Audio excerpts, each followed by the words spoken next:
What's going on, people? Happy Saturday. Yo, I just wanted to get on here real quick and talk to you about a topic that I'm seeing lately that it's not a new topic. It's about like the algorithm, it's about engagement, it's about likes and follows and things like that. I've been talking to some new photographers who are coming into the space and learning. And also, I've seen some things on social media about photographers who are like talking about giving up because they feel like they don't get any engagement when they post their photos. I'm speaking specifically to photographers who are not in business. So if you're a photographer who's in business, this is not really related to you. This is more so related to um, hobbyists, which is kind of what I am as a photographer. Like I have the potential to turn this into a business, but I do have a career that I love outside of photography. So photography is kind of like therapeutic to me. It's a passion of mine. It's what I do in my free time. Some people play golf, some people do other things. I take photos, right?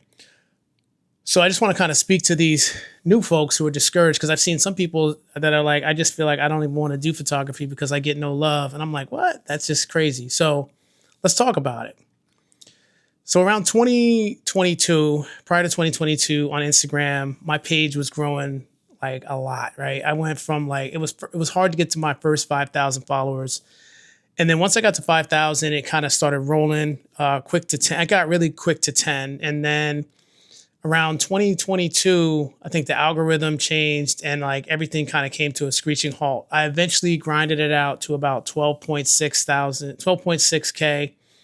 And then from like 2022 to 2026, maybe almost like 4 or 5 months ago, I was stuck at 12.7K for like almost 3 years.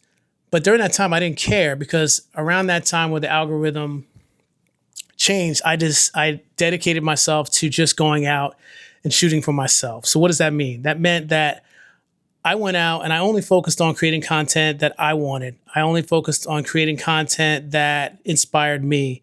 I only focused on creating a body of work for myself that would please me, right? And that I would like, right? And I stopped creating content specifically to deal with the algorithm or with the intention of getting people to like my content. And it was liberating to me. And I've been able to create a body of work and organically gather an organic group of followers who consistently show up and support me every day. And everybody, you know who you are. So if you try to create content for social media, you know, you're going to be disappointed, right? If you create content for yourself,